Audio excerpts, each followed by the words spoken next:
الحمد لله وكفى والصلاة والسلام على خاتم الرسل وسيد الأنبياء وعلى آله وأصحابه الأتقياء. أما بعد فأعوذ بالله من الشيطان الرجيم. بسم الله الرحمن الرحيم. وقالت طائفة من أهل الكتاب آمنوا بالذي أنزل على الذين آمنوا وجه النهار واكفروا آخره لعلهم يرجعون. ولا تؤمنوا إلا لمن تبع دينكم قل إن الهدى هدى الله أن يؤتى أحد مثل ما أوتيتم أو يحاجوكم عند ربكم قل إن الفضل بيد الله يؤتيه من يشاء والله واسع عليم. يختص برحمته من يشاء والله ذو الفضل العظيم.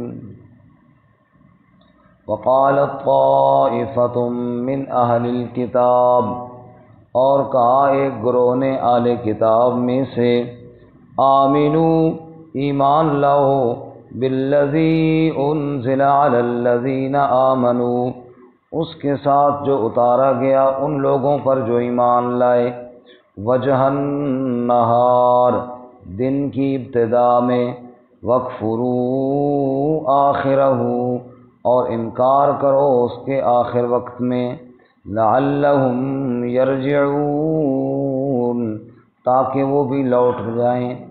ولا تؤمنوا اور ایمان نہ لاؤ، الا لمن تبع دینکم مگر صرف اس کے لیے جو اتباع کرے تمہارے دین کی. قل ان الہدی ہدی اللہ، آپ فرما دیجئے بے شک ہدایت اللہ ہی کی ہدایت ہے. ان یؤتی احد مثل ما اوتیتم یہ کہ دیا جائے کوئی ایک جیسا کہ تم دیے گئے، او یحاجوکم عند ربکم یا جھگڑا کریں تمہارے ساتھ تمہارے رب کے سامنے. قل ان الفضل بید اللہ، آپ فرما دیجئے بے شک فضل تو اللہ کے ہاتھ میں ہے. یؤتیہ من یشاء وہ دیتا ہے جس کو چاہتا ہے.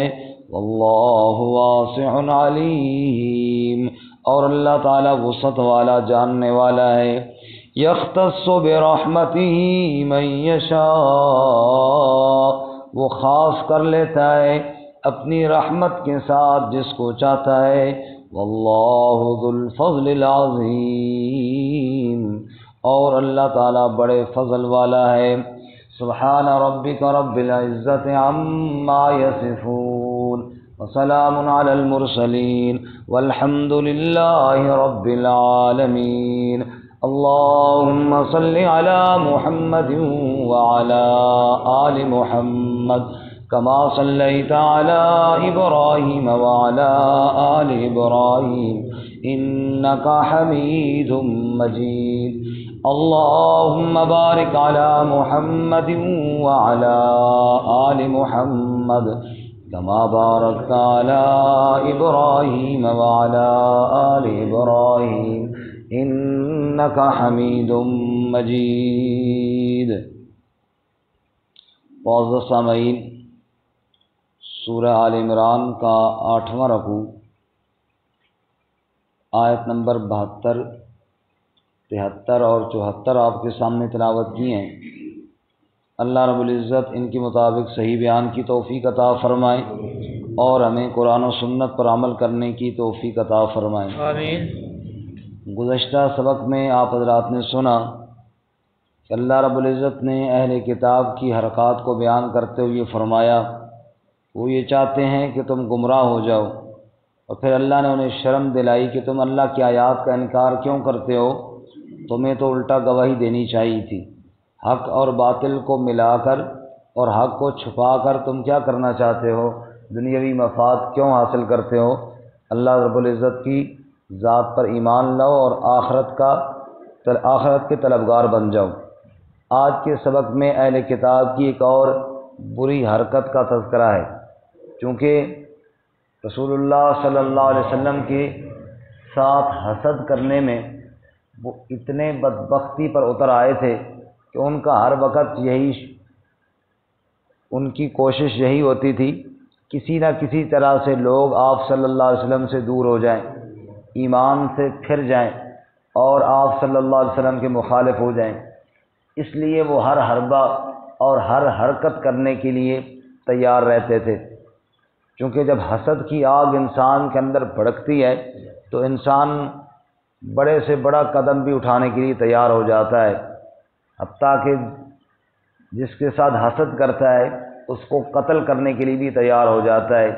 یہی وجہ ہے کہ اللہ تعالیٰ نے باقاعدہ قرآن میں ارشاد فرمایا کہ تم یہ دعا کرو، وَمِن شَرِّ حَاسِدٍ إِذَا حَسَدَ، اے اللہ حاسد کے شر سے ہم تیری پناہ مانگتے ہیں جب وہ حسد کرنے پر اتر آئے۔ تو یہ بدبخت بھی رسول اللہ صلی اللہ علیہ وسلم کے ساتھ حسد کرنے پر اتر آئے تھے، اور اس حسد کی وجہ سے پھر وہ بڑی بڑی عجیب حرکتیں کرتے تھے۔ انہی عجیب و غریب حرکتوں میں سے ایک حرکت ان کی یہ تھی، ان کی ایک جماعت نے آپس میں مشورہ کیا، صبح و شام وہ یہی سوچتے تھے کہ کس طرح لوگوں کو اسلام سے اور ایمان سے نعوذ باللہ بدظن کیا جائے، اور کوئی ایسی حرکت کی جائے، کوئی ایسا طریقہ اختیار کیا جائے کہ لوگ ایمان سے بدظن ہو کر دوبارہ کفر کی طرف لوٹ آئیں۔ تو انہی منصوبوں اور حرکتوں میں سے ایک حرکت انہوں نے یہ کی، کہنے لگے کہ تم کچھ لوگ ایسے ہو کہ چلے جاؤ رسول اللہ صلی اللہ علیہ وسلم کے پاس، جا کر بظاہر ایمان قبول کر لو، بظاہر آپ صلی اللہ علیہ وسلم کے اوپر ایمان لے آؤ، صبح کے وقت چلے جاؤ، سارا دن نبی پاک کے پاس رہو اور اپنے آپ کو ایمان والا شو کرو، تاکہ صحابہ کرام بھی دیکھیں کہ یہ بندے نئے مسلمان ہو گئے ہیں جی، اور شام کے وقت پھر دوبارہ کفر کرو اور پلٹ آؤ کفر کی طرف اور کہو کہ جو ہم نے سمجھا تھا یہ وہ والے نبی نہیں نکلے۔ اب اس تمہاری حرکت کی وجہ سے فائدہ کیا ہوگا کہ جو نو مسلم ہیں ان کے دماغ میں بھی شک پیدا ہوگا کہ یار یہ ضدی نہیں ہے، یہ تو ایمان لے آئے تھے، لیکن جب انہوں نے دیکھا کہ یہ وہ نبی نہیں ہے تو اس لیے واپس پلٹ رہے ہیں۔ تو اس تمہاری حرکت کا فائدہ یہ ہوگا کہ وہ لوگ بھی ایمان میں اور اسلام میں شک میں پڑ جائیں گے، اور اس طرح وہ بھی اسلام سے بدظن ہو جائیں گے، تو شاید وہ واپس آ جائیں۔ ابھی انہوں نے یہ مشورہ کیا کہ اللہ تعالیٰ نے ان کا یہ منصوبہ قرآن میں پہلے نازل کر دیا، سبحان اللہ، کہ ایسے ہی حرکت کریں گے کہ جناب صبح صبح آئیں گے اور ایمان لائیں گے اور شام کے وقت پلٹ جائیں گے تاکہ اہل ایمان بھی شک میں پڑ جائیں۔ اس طرح ان کے اس ارادے کو اللہ نے خاک میں ملایا کہ اس طرح کسی کے دل میں شک و شبہ پیدا نہ کریں۔ لیکن آپ سوچیں کہ ان کی حرکتیں کیسی گھنونی اور کیسی بری تھی۔ تو اللہ تعالیٰ ہمیں ایسے شر والوں کے شر سے محفوظ فرمائے۔ من شر الوسواس الخناس الذی یوسوس فی صدور الناس من الجنۃ والناس، جو لوگوں کے دلوں میں وسوسے ڈالتے ہیں اور لوگوں کو اسلام سے بدظن کرنے کی کوشش کرتے ہیں، چاہے وہ جنوں میں سے ہوں چاہے وہ انسانوں میں سے ہوں۔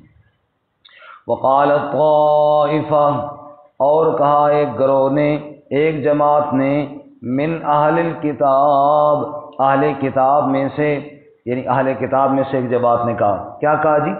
آمنوا بالذی انزل علی الذین آمنوا، ایمان لاؤ اس کے ساتھ جو اتارا گیا ان لوگوں پر جو ایمان لائے، یعنی اہل ایمان پر جو اتارا گیا ہے قرآن پاک، تم بھی اس پر ایمان لاؤ۔ وجہ النہار، دن کی ابتدا میں صبح صبح چلے جاؤ، ایمان قبول کرو، وَاغْفِرُوا آخِرَهُ، اور کفر کر دینا دن کے آخر وقت میں، صبح ایمان قبول کرنا اور شام کو کیا ہو جانا؟ کافر ہو جانا دوبارہ۔ پنجابی میں کہتے ہیں جتھے دی کھوتی اتھے آخر ہوتی، شام کو پھر ادھر ہی جیسے پہلے تھے ایسے ہی بے ایمان بن کے پھر واپس آ جانا۔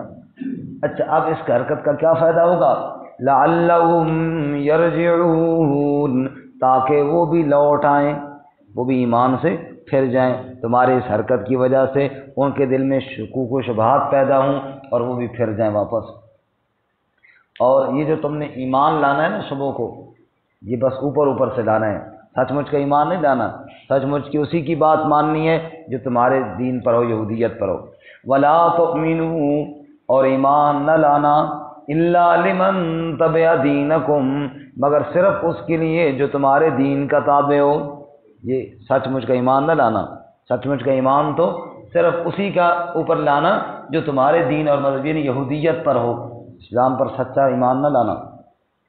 اب اللہ نے جواب میں فرمایا قل، کہہ دے میرے محبوب صلی اللہ علیہ وسلم، ان الہدی ھدی اللہ، بے شک ہدایت اللہ کی ہدایت ہے۔ ہدایت کس کی ہے؟ اللہ تعالیٰ کی۔ اللہ تعالیٰ نے اپنے نبی حضرت محمد الرسول اللہ صلی اللہ علیہ وسلم کو ہادی عالم بنایا ہے، تو ہدایت بھی وہی ہوگی نا جو اللہ نے دی ہے، تمہارے مشورے کرنے سے اور تمہارے متعین کرنے سے تو ثابت نہیں ہوگی۔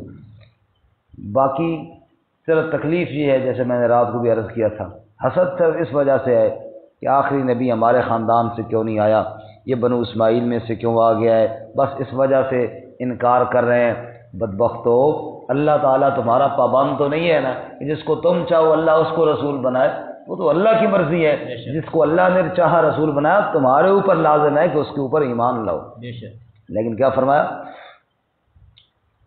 قل، آپ فرما دیجئے کہ ان الہدی ھدی اللہ، بے شک ہدایت اللہ کی ہدایت ہے، ان یؤتی احد مثل ما اوتیتم، کہ دیا جائے کوئی جیسا کہ تم دیے گئے ہو۔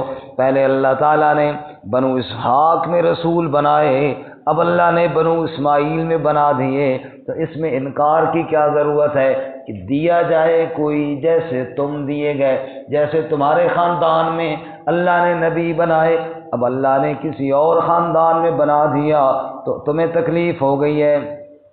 اس لیے میرے محبوب آپ بتا دیجئے قل، او یحاجوکم عند ربکم، یا جھگڑا کریں تمہارے ساتھ تمہارے رب کے پاس، یعنی تمہیں ایک تو یہ ہے اعتراض ہے کہ جیسے نبی ہم بنے کوئی اور کیوں بنائے، اور دوسرا تمہیں یہ مسئلہ ہے کہ رب کے سامنے جھگڑا کریں گے وہ، اگر تم نے ایمان قبول کر لیا اور مان لیا تو پھر ایسے نہ ہو کہ کل قیامت والے دن نبی پاک کے صحابہ اور اہل ایمان بارگاہ الہی میں کہیں یا اللہ ان کو پتہ تھا اور یہ جان بوجھ کر نہیں مانتے تھے، تو تم کیوں یہ حرکتیں کرتے ہو؟ یہ بات تو اللہ تعالیٰ کو پہلے سے علم ہے کہ تم ان کے سامنے اظہار کرو یا نہ کرو، اللہ کو تو پتہ ہے کہ تم جانتے ہو۔ اور بالکل اسی طرح سورۃ البقرہ پہلے سپارے میں بھی گزر گیا ہے کہ یہ کہتے تھے آپس میں جب اکٹھے ہوتے تھے کہ یار نبی پاک کے صحابہ کے سامنے جب تم جاتے ہو تو ان کو تورات کی باتیں کیوں بتاتے ہو کہ تورات میں لکھا ہوا ہے نبی کی شان، تورات میں ایسی باتیں نہ بتایا کرو، کیوں کہ یہ کل رب کے سامنے جھگڑا کریں گے، یا اللہ انہوں نے ہمیں بتایا بھی تھا اور پھر بے ایمانی کر گئے۔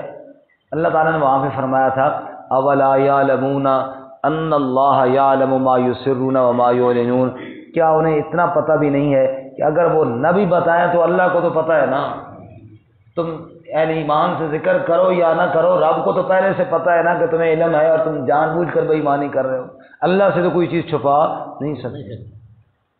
برکت یہ ان کی کوشش تھی جس کو اللہ تعالیٰ نے بیان کیا۔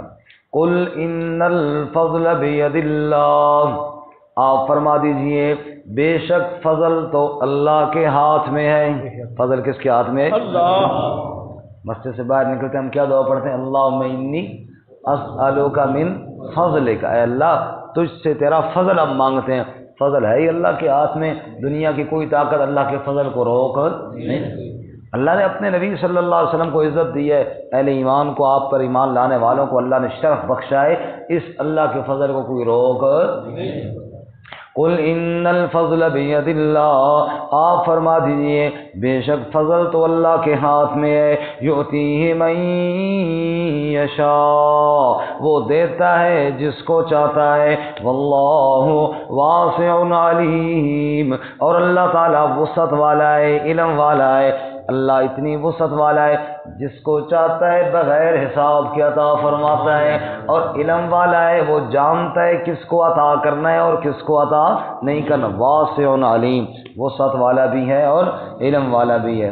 یختص برحمتہ من یشاء، وہ خاص کر لیتا ہے اپنی رحمت کے ساتھ جس کو چاہتا ہے، سبحان اللہ، جس کو چاہا اس نے نبی بنایا، پھر جس کو چاہا اس نے امام الانبیاء بنا دیا صلی اللہ علیہ وسلم۔ اور اللہ قرآن میں دوسرے مقام پہ کہتے ہیں ما کنت تدری مل کتاب ولل ایمان ولکن جعلناہ نورا، میرے محبوب صلی اللہ علیہ وسلم آپ کو تو علم نہ تھا اللہ مجھے کتاب عطا کریں گے، آپ کو تو معلوم نہ تھا اللہ ختم نبوت کا تاج میرے سر پر سجائیں گے، ولیکن جعلناہ نورا، اے میرے محبوب ہم نے آپ کو ہدایت کے نور پر لا کھڑا کیا ہے، اور ہم نے آپ کو نبوت کا تاج بھی پہنا دیا ہے۔ اتر کر ہیرا سے سوئے قوم آیا اور ایک نسخہ کیمیا ساتھ لایا، آپ تو غار ہرا میں بیٹھ کر اللہ کا ذکر کر رہے تھے، اللہ نے قرآن نازل کر کے آپ کو امام الانبیاء بنا دیا۔ اتر کر ہیرا سے سوئے قوم آیا اور ایک نسخہ کیمیا ساتھ لایا، مسے خام کو جس نے کندن بنایا، کھرا اور کھوٹا الگ کر دکھایا، عرب جس پہ تھا کرنوں سے جال چھایا، پلٹ دی بس ایک آن میں اس کی کایا، رہا ڈر نہ بیڑے کو موجے بلا کا، ادھر سے ادھر پھر گیا رخ ہوا کا۔ یختص برحمتہ من یشاء، جس کو چاہتا ہے وہ خاص کرتا ہے، اور پھر جس کو چاہتا ہے وہ ایمان کی توفیق عطا فرماتا ہے۔ آپ صلی اللہ علیہ وسلم کے رشتہ دار، آپ کے قریبی، مکہ میں رہنے والے، حرم کی حدود میں رہنے والے ایمان سے محروم رہ گئے، اور حبشے کا بلال آیا اور اتنا اونچا پہنچ گیا کہ چلتا زمین پر ہے اور پاؤں کی آہٹ اللہ جنت میں سناتے ہیں۔ سبحان اللہ۔ یختص برحمتہ من یشاء، جس کو چاہتا ہے اپنی رحمت کے ساتھ خاص کر لیتا ہے۔ اگر بلال رضی اللہ تعالیٰ عنہ ایک دن صحابہ کرام کے پاس بیٹھے، آنکھوں میں آنسو آئے، پوچھا بلال کیوں رو رہے ہو؟ اور میں خوشی میں رو رہا ہوں، اور میں کہتا ہوں شکر ہے میرے اللہ ہدایت تو نے اپنے ہاتھ میں رکھی ہے، ورنہ مجھ جیسے غریب کو کون ہدایت دیتا تھا۔ ہاں قریبی آپ کے پڑوسی رشتہ دار وہ محروم رہ گئے، تبت یدا ابی لہب و تب، رشتہ دار بھی ہے اور بڑے نسب والا بھی ہے، حسن و جمال والا بھی ہے، لیکن اللہ کی رحمت سے محروم ہوا، اللہ کی پھٹکار پڑی، اور قرآن اب بھی اعلان کرتا ہے تبت یدا ابی لہب و تب، تباہ ہوا، برباد ہوا، ہاتھ ٹوٹ گئے، ما اغنی عنہ مالہ وما کسب، نہ مال کام آیا نہ کسب کام آیا، کچھ بھی کام نہ آیا، ذلیل ہو گیا۔ اور بلال کی تو کیا ہی بات ہے، لوگوں نے کہا اس کو اپنے پاس سے اٹھاؤ، یا بلال جیسے اور جو غریب ہے ان کو اپنی محفل سے دور کریں، اور ان کی عزت کی کیا بات ہے۔ رب نے قرآن میں آیت نازل فرمائی لا تطرد الذین یدعون ربهم بالغداۃ والعشی یریدون وجہہ، میرے محبوب ان کو اپنی محفل سے نہیں اٹھانا، ان کو اپنی محفل سے نہیں اٹھانا، فتطردہم فتکون من الظالمین، اگر ان کو اٹھایا تو میں اللہ خفا ہو جاؤں گا۔ کتنی عزت ہے اور کتنی عظمت ہے ان کی۔ اذا جاءک الذین یؤمنون بآیاتنا فقل سلام علیکم، یہ مومن جب آپ کے پاس آئیں تو میرے سلام دینا ہے ان کو، کتنی عظمت ملی ان کو۔ واصبر نفسک مع الذین یدعون ربهم بالغداۃ والعشی یریدون وجہہ، میرے محبوب اپنی ذات کو انہی فقیروں کے ساتھ جوڑ کر رکھ، تو ان کے پاس بیٹھ، یہ تیرے پاس بیٹھیں، کتنی عظمتیں ان کو ملی ہیں۔ فرمایا یختص برحمتہ من یشاء، اللہ اپنی رحمت کے ساتھ جس کو چاہتا ہے خاص کر لیتا ہے۔ اسی لیے ہم بار بار عرض کرتے ہیں نا، جو نبی پاک کی محفل میں آ گیا، ایمان قبول کر لیا اور ایمان کی حالت میں رحمت کائنات صلی اللہ علیہ وسلم کی زیارت کی ہے، اپنی زبانوں کو روک لو اس کے بارے میں، اپنے قلم کو روک لو اس کے بارے میں، اس کو اللہ نے خاص کیا اپنی رحمت کے ساتھ، اور اللہ تعالیٰ نے رحمت للعالمین کے دربار میں اس کو پہنچا دیا ہے، اور ایسا خاص کیا ہے رحمت کہ رحمت للعالمین کے دربار میں پہنچ گیا۔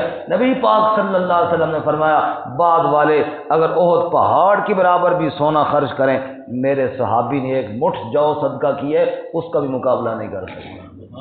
اس کو اللہ نے خاص کیا اپنی رحمت کے ساتھ، اور وہ پہنچا ہے رحمت للعالمین کے دربار میں، بعد والا نہیں پہنچ سکتا۔ ہم حاجی بن جائیں، نمازی بن جائیں، قاری بن جائیں، مفتی بن جائیں، عالم بن جائیں، پتہ نہیں کیا سے کیا بن جائیں، صحابی تو نہیں بن سکتے، صحابی نہیں بن سکتے۔ اس لیے صحابہ اکرام کو اللہ نے خاص کیا ہے، جیسے اللہ نے عام لوگوں میں سے بعض لوگوں کو چن کر نبوت کے لیے خاص کیا ہے، ایسے پھر باقی لوگوں میں سے چن کر صحابیت کے لیے خاص کیا ہے۔ تو یختص برحمتہ من یشاء، جس کو اللہ چاہتا ہے اپنی رحمت کے ساتھ خاص کر لیتا ہے۔ نبی پاک صلی اللہ علیہ وسلم فرمایا طوبی لمن رآنی وآمن بی، اس بندے کو مبارکباد ہو جس نے مجھے دیکھا اور پھر مجھ پر ایمان بھی لے آیا۔ سبحان اللہ۔ یختص برحمتہ من یشاء، وہ خاص کرتا ہے اپنی رحمت کے ساتھ جس کو چاہتا ہے۔ واللہ ذو الفضل العظیم، اور اللہ تعالیٰ بڑے فضل والا ہے، اللہ کے فضل کی کوئی انتہا نہیں ہے۔ اللہ ہم سب کو بھی نصیب فرمائے۔ ترجمہ دوبارہ سنیں۔ وقالت طائفۃ من اہل الکتاب، اور کہا ایک گروہ اہل کتاب میں سے، آمنوا بالذی انزل علی الذین آمنوا، ایمان لاؤ اس کے ساتھ جو نازل کیا گیا ایمان والوں پر، وجہ النہار، دن کی ابتدا میں، وَاکْفُرُوا آخِرَهُ، اور کفر کر دو دن کی انتہا میں، آخر میں، لعلہم یرجعون، تاکہ وہ بھی لوٹیں۔ وَلَا تُؤْمِنُوا إِلَّا لِمَن تَبِعَ دِینَکُمْ، اور نہ مانو سوائے اس کے جو تمہارے دین کی اتباع کرے۔ قل، آپ فرما دیجئے، ان الہدی ھدی اللہ، بے شک ہدایت اللہ کی ہدایت ہے، ان یؤتی احد مثل ما اوتیتم، کہ دیا جائے کوئی جیسا کہ تم دیے گئے ہو، او یحاجوکم عند ربکم، یا جھگڑا کرے کوئی تم سے تمہارے رب کے ہاں۔ قل ان الفضل بید اللہ، آپ فرما دیجئے بے شک فضل تو اللہ کے ہاتھ میں ہے، یؤتیہ من یشاء، وہ دیتا ہے جس کو چاہتا ہے، واللہ واسع علیم، اور اللہ تعالیٰ وسعت والا، علم والا ہے۔ یختص برحمتہ من یشاء، خاص کر لیتا ہے اپنی رحمت کے ساتھ جس کو چاہتا ہے، اللہ ذو الفضل العظیم، اور اللہ تعالیٰ بڑے فضل والا ہے۔ وآخر دعوانا الحمد للہ رب العالمین۔